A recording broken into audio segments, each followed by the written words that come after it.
الحمد لله نحمده ونستعينه ونستغفره ونؤمن به ونتوكل عليه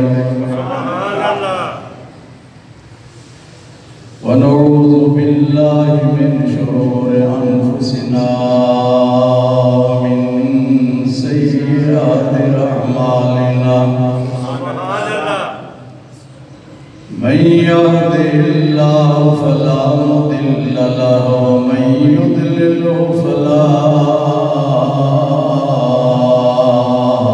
هادي له ونشهد أن لا إله إلا الله وحده لا شريك له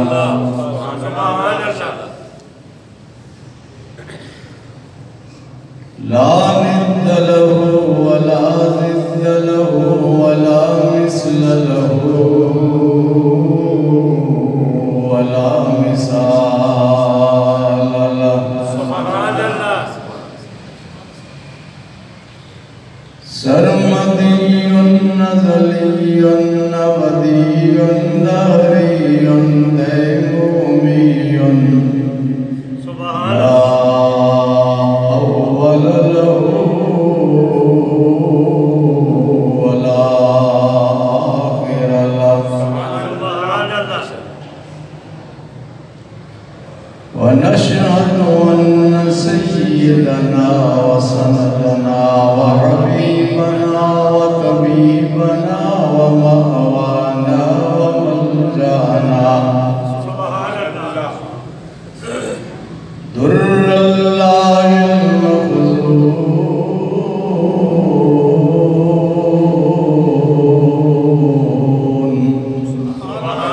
سر الله المكنون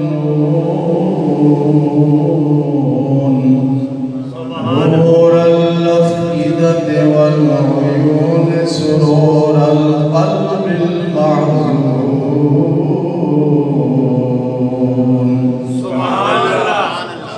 عالم ما كان وما يكون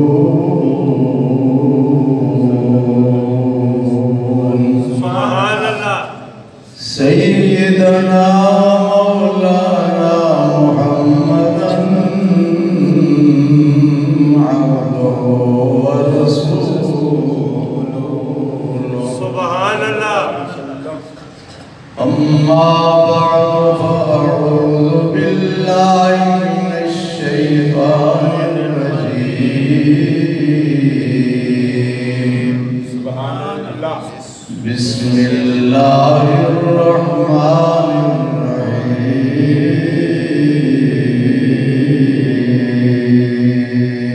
سبحان الله ألا إن أولياء الله لا خوف عليهم ولا هم يحزنون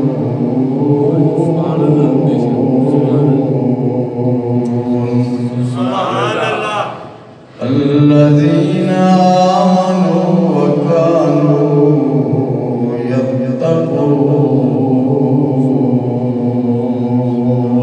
سبحان الله صدق الله مولانا العظيم وبلغنا رسوله النبي الأمين الكريم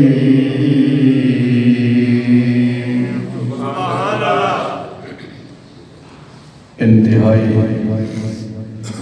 محبت کے ساتھ بلند آواز سے درود پاک صلی علی نبینا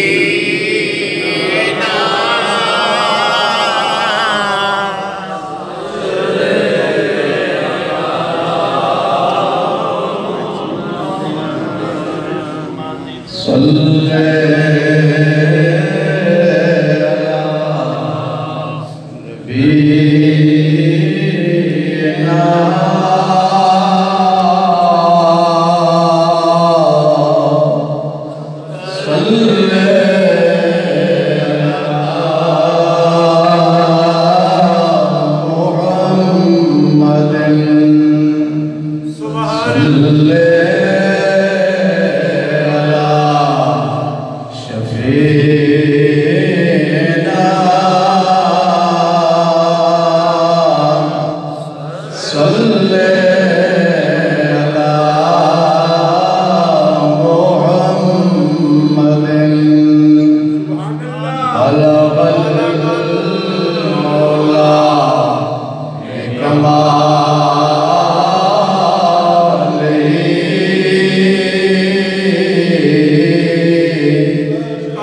فرش بدالا شیر چار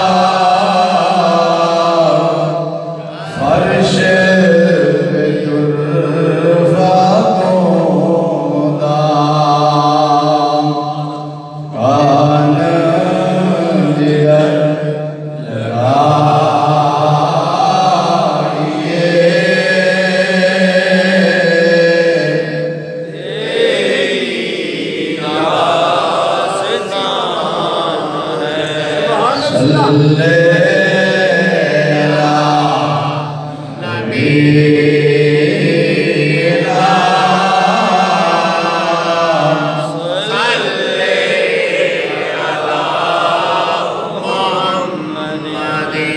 وہ کمال حسن حضور ہے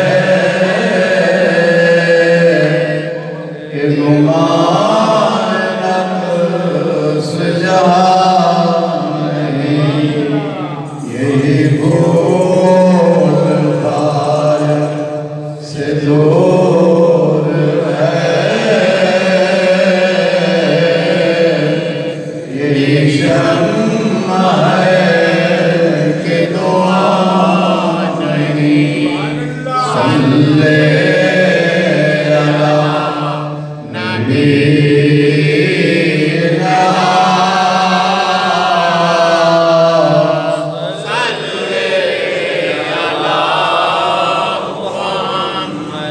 یا سیدی یا رسول اللہ کروں تیرے نام پہ جان فدا ایک جان کا دو جہاں فدا دو جہاں سے بھی نہیں جی بھرا کروں کیا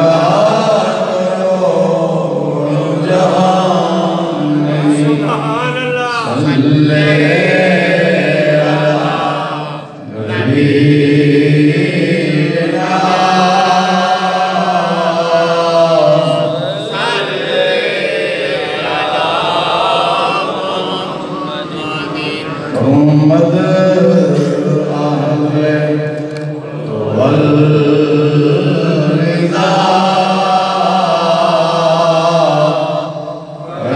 اس بلا میں میری بلا میں بتا اپنے کریم کا میرا دین پار اعلان نہیں صلی علی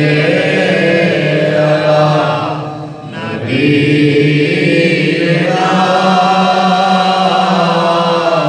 صلی علی محمد صلی علی شفیعنا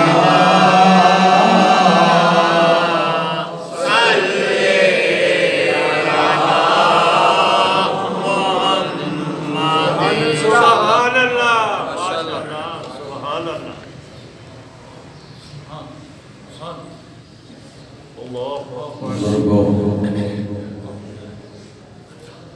بھائیوں عزیزوں کتاب کا موضوع ہے خواجہ خواجگان سبحان اللہ عطائے رسول فی الہند ماشاءاللہ سلطان العارفین ماشاءاللہ حضرت خواجہ معین الدین چشتی اجمیری رحمت اللہ علیہ سبحان اللہ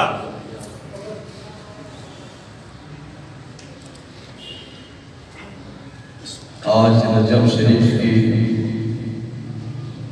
6 تاریخ ہے سبحان اللہ اور 6 رجب کو آپ کا وصال ہے آج کے دن اجمیر شریف میں آپ کا عرس مبارک منایا جا رہا ہے۔ سبحان اللہ۔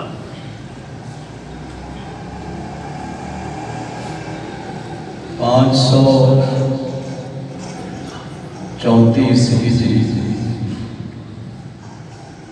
آج کل کیا ہے 1442 ہجری، 534 ہجری میں آپ کی پیدائش ہے۔ اللہ اکبر۔ حضرت داتا صاحب رحمت اللہ علیہ کا وصال ہے 465 ہجری میں، 465، اور آپ پیدا ہو رہے ہیں آپ کے بعد، وصال کے بعد۔ خواجہ صاحب آپ کے وصال کے بعد 534 ہجری میں پیدا ہو رہا ہے۔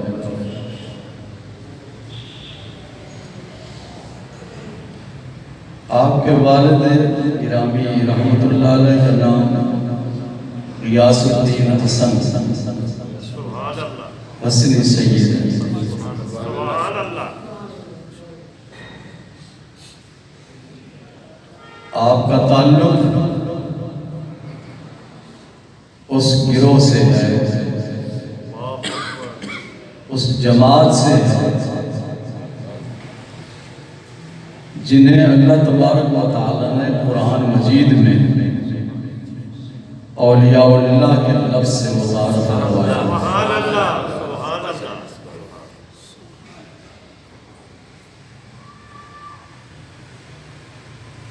جن کے بارے میں اللہ تعالیٰ نے ارشاد فرمایا، اللہ کے ولیوں پر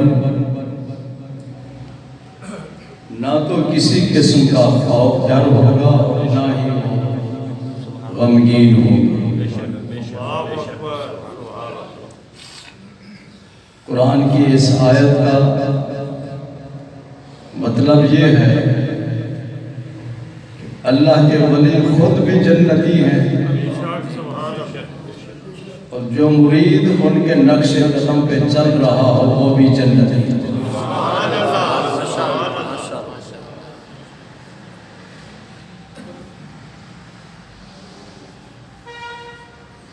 بچپن میں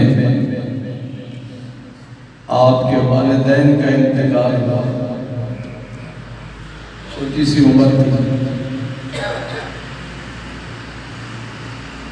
وراثت میں آپ کو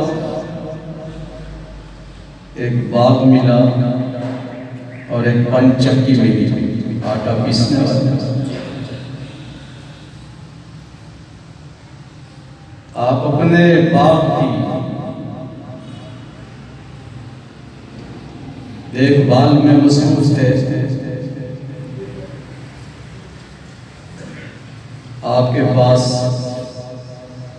ایک مجذوب تشریف لائے جن کا نام ابراہیم تھا اور اندوز کے رہنے والے تھے۔ اندوز ایک شہر ہے۔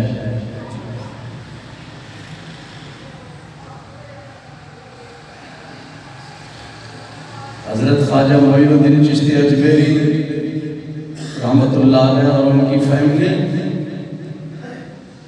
کا تعلق کس ملک سے تھا؟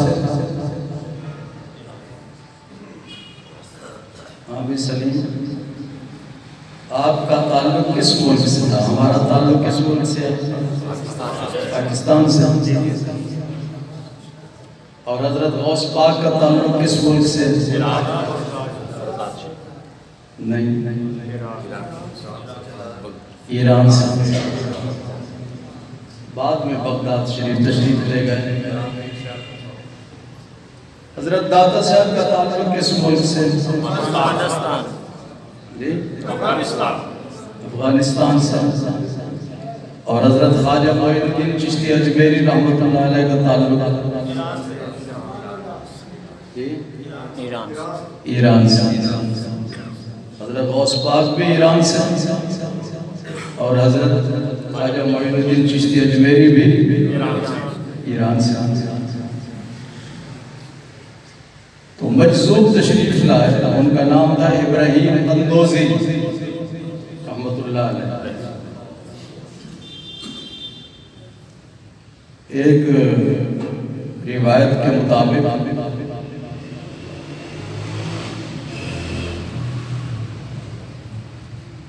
آپ کا مزار ڈیرہ اسماعیل خان کے قریب ہے۔ ایک روایت کے مطابق صحیح ہے یا غلط ہے، ابراہیم قندوزی رحمۃ اللہ علیہ۔ حضرت نے چونکہ آل رسول ہے اور آل رسول مہمانوں کی بہت خدمت کرتے ہیں، سخی ہوتے ہیں۔ جو خالص سید ہوتا ہے وہ سخی ہوتا ہے، یاد جی دنیا سے محبت نہیں کرتا، سید اپنے آقا سے محبت کرتا ہے، اپنے نان جان سے محبت کرتا ہے، دنیا سے اس کی محبت نہیں ہوتی۔ کیونکہ حضرت ابراہیم قندوزی ایک مہمان کی حیثیت سے باغ میں تشریف لائے تھے، تو حضرت خواجہ صاحب نے ان کے لیے انگور درخت سے توڑے اور ان کو اچھی طرح صاف ستھرا کر کے آپ کی خدمت میں پیش کیا۔ انہوں نے وہ انگور کھائے، بہت خوش ہوئے۔ خوش ہونے کے بعد انہوں نے اپنی گودڑی سے روٹی کا خشک ٹکڑا نکالا، اتنا سا اسے چبایا جی، چبانے کے بعد آپ نے خواجہ معین الدین صاحب کو عطا کیا کہ آپ اس کو تناول کرنا۔ آپ نے اسے کھایا، کھاتے ہی دل کی دنیا بدل گئی، اور حضرت کے جو روحانی فیوز و برکات سے، مجذوب کے جو روحانی فیوز و برکات سے وہ ان کے دل کے اندر منتقل ہوئے۔ روٹی کے اس ٹکڑے کو کھانے سے ان کا دل روشن ہو گیا، دل کی کیفیت بدل گئی۔ آپ نے اسی وقت اس باغ کو اور اس چکی کو فروخت کیا۔ فروخت کرنے کے بعد سب کچھ اللہ کے راستے میں تقسیم کر دیا، اپنے پاس کچھ بھی نہیں رکھا۔ پھر وہاں سے آپ تشریف لے گئے بخارا میں، سمرقند بخارا۔ وہاں جا کے آپ نے دین کی تعلیم حاصل کی۔ قرآن مجید تو پہلے انہوں نے حفظ کر لیا تھا، پھر انہوں نے قرآن پاک کی تفسیر، حدیث، فقہ، اصول فقہ، دوسری کتابیں بھی وہاں بخارا میں پڑھی۔ پڑھنے کے بعد جب دینی تعلیم مکمل کی تو آپ مرید ہونے کے لیے اپنے پیر کی تلاش میں نکلے، مرشد کی تلاش میں کہ میں کسی کا مرید ہو جاؤں۔ چنانچہ ہارون ایک علاقہ ہے، وہاں ایک بزرگ تھے، ان کا نام تھا عثمان، کچھ کہتے ہیں ہارونی، عثمان ہارونی، یہ غلط ہے، ہارونی، کیا؟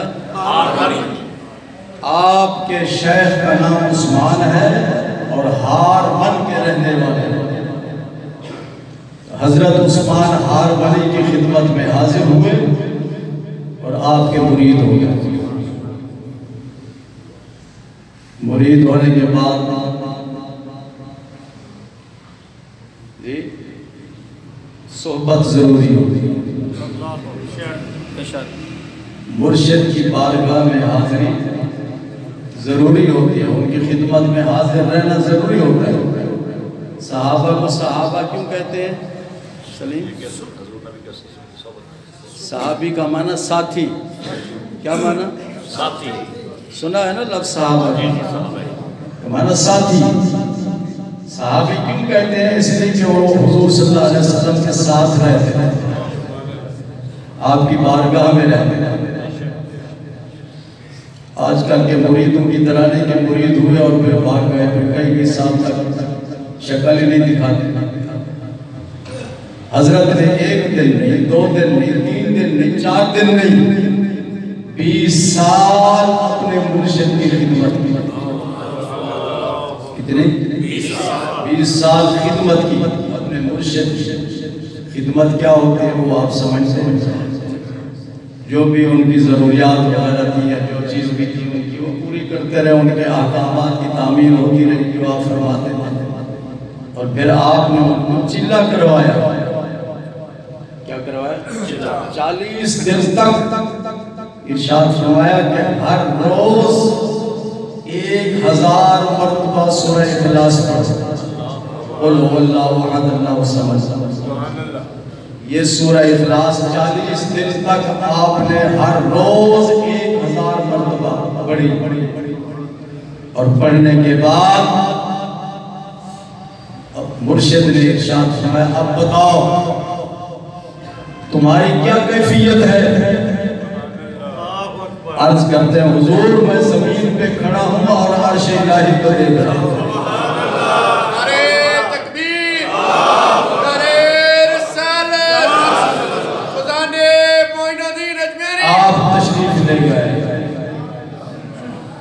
اپنے مرشد کے ساتھ حج کے لیے بیت اللہ شریف کا طواف کرنے کے بعد آپ کے مرشد نے ان کا ہاتھ پکڑا اور میزاب رحمت، سلیم میزاب کس کو کہتے ہیں؟ پرنالے کو، یاد رکھو پرنالہ عربی میں میزاب کہتے ہیں کس کو؟ پرنالے کو۔ تو بیت اللہ شریف پر پرنالہ لگا ہوا ہے جی، اور پرنالے کا رخ کدھر ہے؟ منہ کس طرف ہے اس کا؟ پرنالے کا رخ مدینہ شریف کی طرف ہے۔ اعلیٰ حضرت امام اہل سنت مولانا احمد رضا بریلوی رحمۃ اللہ علیہ ارشاد فرماتے ہیں کہ یہ پرنالہ اشارہ کر رہا ہے کہ حاجیوں تم نے طواف تو کر لیا ہے، حج بھی کر لیا ہے، جاؤ مدینہ منورہ۔ نعرہ تکبیر، نعرہ رسالت۔ اس لیے کہ حضور صلی اللہ علیہ وسلم کا روضہ مبارک کعبے کا کعبہ ہے۔ حاجیوں آؤ شہنشاہ کا روضہ دیکھو، کعبہ تو دیکھ چکے، کعبے کا کعبہ دیکھو۔ آپ نے کیوں کہا کعبے کا کعبہ؟ اس لیے کہا یاد رکھو کہ کتابوں میں لکھا ہے زمین کا وہ ٹکڑا، زمین کا وہ ٹکڑا جس نے حضور صلی اللہ علیہ وسلم کے جسم پاک کو اپنے آغوش میں لیا ہوا۔ اس وقت حضور صلی اللہ علیہ وسلم قبر انور میں، تو قبر شریف زمین کا وہ ٹکڑا جس میں حضور صلی اللہ علیہ وسلم کا جسم پاک اس وقت جلوہ گر ہے۔ علامہ شامی اور دوسرے فقہاء ارشاد فرماتے ہیں زمین کا یہ ٹکڑا عرش الہی سے افضل ہے۔ سبحان اللہ، سبحان اللہ، عرش الہی سے افضل ہے، اور کعبہ تو عرش الہی سے افضل ہے۔ جب زمین کا وہ ٹکڑا عرش الہی سے افضل ہے تو کعبے سے تو بدری کے اولا زیادہ افضل ہے۔ یہ جذباتی باتیں نہیں، یہ عقیدے کی باتیں۔ تو میزاب رحمت پرنالے کے بعد نیچے کھڑے ہو گئے حضرت خواجہ معین الدین چشتی اجمیری کے شیخ عرض کرتے ہیں حضرت عثمان ہارون، یا اللہ میرے پاس اور تو کچھ نیک عمل نہیں ہے، میں تیری بارگاہ میں معین الدین مرید کو پیش کرتا ہوں۔ جب یہ کہا تو غیب سے آواز آئی، ہم نے معین الدین کو قبول کر لیا۔ اللہ اکبر۔ مکہ شریف سے روانہ ہوئے مدینہ منورہ کے لیے۔ جب مدینہ منورہ پہنچے تو پیر صاحب نے ارشاد فرمایا، جاؤ حضور صلی اللہ علیہ وسلم کی بارگاہ میں سلام پیش کرو۔ حضرت خواجہ معین الدین چشتی اجمیری حضور صلی اللہ علیہ وسلم کی بارگاہ میں حاضر ہوئے اور مواجہ شریف کے سامنے کھڑے ہو کر عرض کرتے ہیں، الصلاۃ والسلام علیکہ یا سیدی یا رسول اللہ یا خاتم النبیین۔ قبر شریف سے آواز ہے، قبر شریف سے آواز آئی، کیا فرمایا؟ آپ نے فرمایا، وعلیک السلام یا قطب المشائخ، اے ولیوں کے قطب تم پر سلام۔ تو اپنے شہر سے جا کر فرمایا، عرض کیا کہ یہ جواب مجھے ملا، تو آپ نے فرمایا مبارک ہو، اللہ نے بھی اپنی بارگاہ میں تجھے قبول کر لیا اور سرکار نے بھی قبول کر لیا۔ آرام کر رہے ہیں اپنے حجر مبارک میں، جہاں بھی مدینہ منورہ میں ان کو جگہ ملی، خواب میں حضور صلی اللہ علیہ وسلم کی زیارت نصیب محبت والوں کو زیارت ہوتی، بے ادب گستاخ اور بد عقیدہ کو زیارت نہیں ہوتی۔ میرے آقا کریم صلی اللہ علیہ وسلم کا جمال جہاں آرا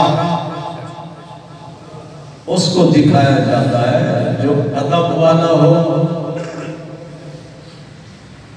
جو عشق والا ہو، جو محبت والا ہو،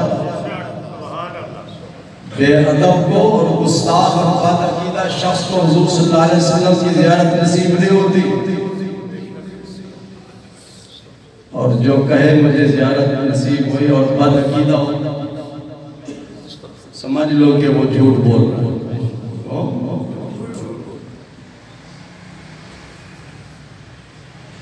ارشاد فرمایا، معین الدین جاؤ ہندوستان میں، اجمیر کو اپنا مرکز بناؤ اور دین کی تبلیغ کرو، اسلام کی تبلیغ کرو۔ آنکھ کھلی تو پریشان ہوئے کہ میں نے تو نہیں دیکھا،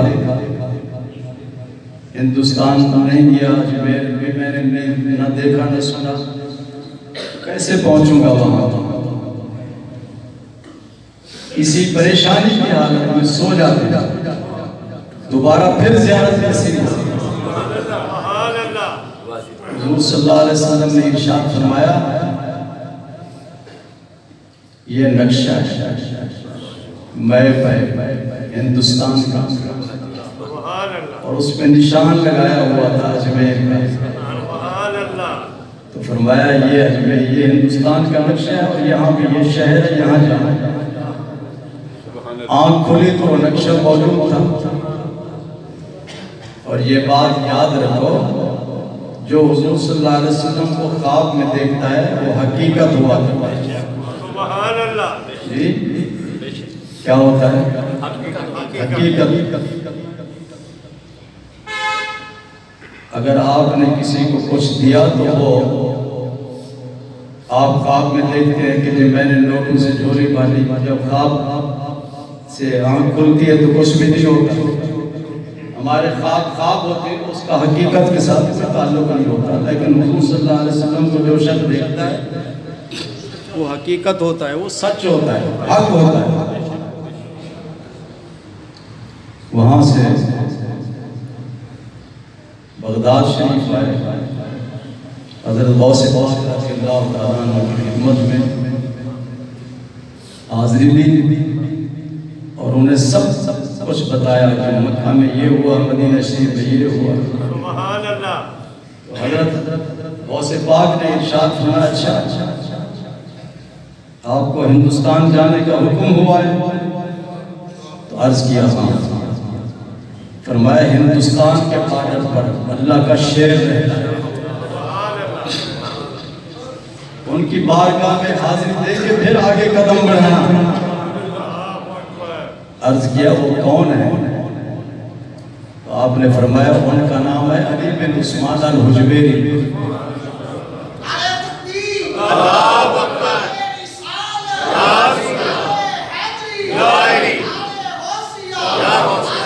حضرت غوث پاک فرماتے ہیں، غوث پاک فرماتے ہیں وہ اللہ کے شیر ہیں۔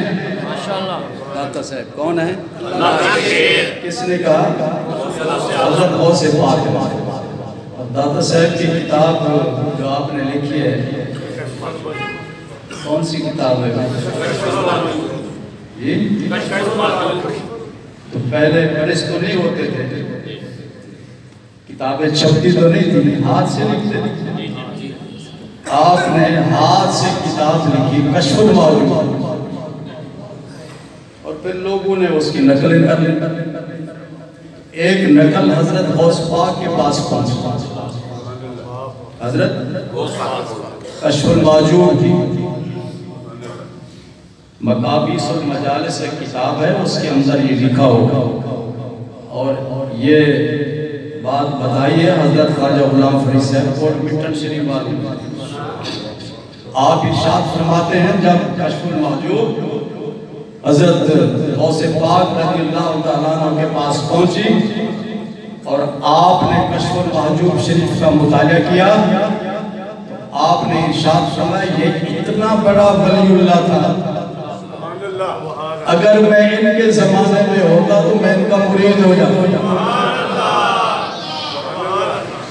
حضرت داتا صاحب کا وصال ہے 465 ہجری میں، اور حضرت غوث پاک پیدا ہوتے ہیں آپ کے وصال کے 5 سال کے بعد 470 ہجری میں۔ تو فرمایا ان کی خدمت میں حاضری دے کے پھر آگے قدم بڑھانا۔ تو حضرت خواجہ معین الدین چشتی اجمیری لاہور میں تشریف لائے، حضرت داتا صاحب کے قدموں میں 40 دن گزارے، چلہ کیا کتنا 40 دن۔ دیکھا ہے حجرہ مبارک داتا صاحب کے مزار پہ حجرہ مبارک ہے نا حضرت خواجہ معین الدین چشتی اجمیری کا، وہ کہاں ہے؟ سرانے کی طرف ہے، قدموں کی طرف۔ آپ نے قدموں میں بیٹھ کے بتایا کہ سلیم داتا صاحب سے فیض لینا ہے تو ان کے قدموں میں بیٹھو۔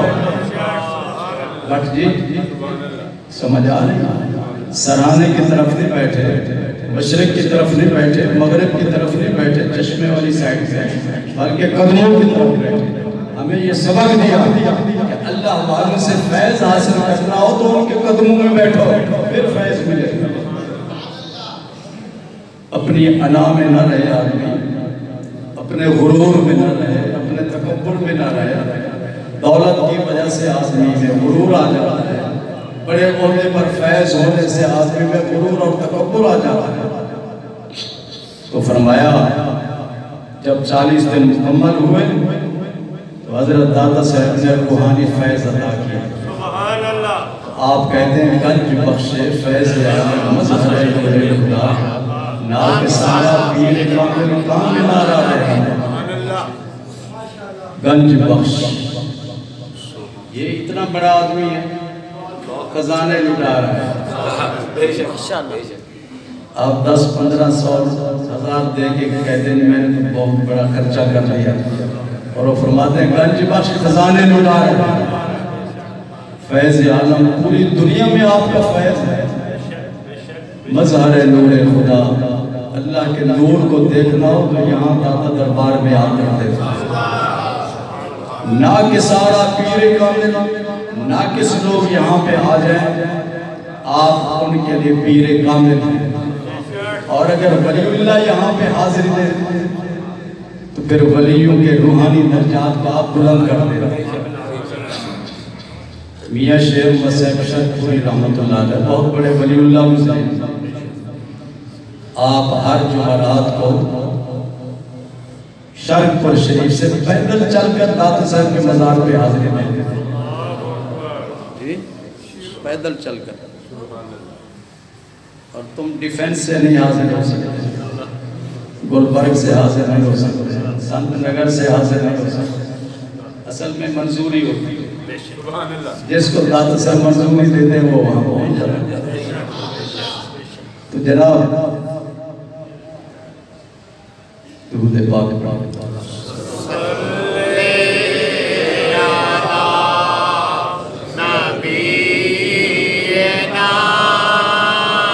میاں صاحب نے ایک دفعہ حاضر ہوئے، باہر کھڑے رہے، اندر داخل نہیں ہوئے، مریدوں نے عرض کیا اتنا لمبا سفر کر کے آئے ہیں، آپ اندر کیوں نہیں حاضر ہوتے؟ آپ نے ارشاد فرمایا جن کی بارگاہ میں حاضر ہونا تھا باہر ہی ان سے ملاقات ہو گئی، اب اندر جانے کی کیا؟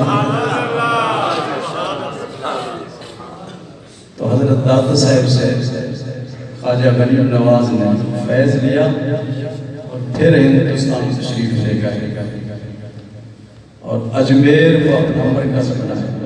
اس کو اب سوال یہ پیدا ہوتا ہے کہ ہندوستان میں تو بہت شہر ہیں، بمبئی ہے، دہلی ہے، الہ آباد ہے، بریلی ہے، وغیرہ وغیرہ، حضور صلی اللہ علیہ وسلم نے کیوں فرمایا کہ اجمیر کو مرکز بناؤ؟ جی اس پہ غور کریں، انشاءاللہ اگلے جمعہ اس میں گفتگو ہوگی۔ وآخر دعوانا الحمدللہ۔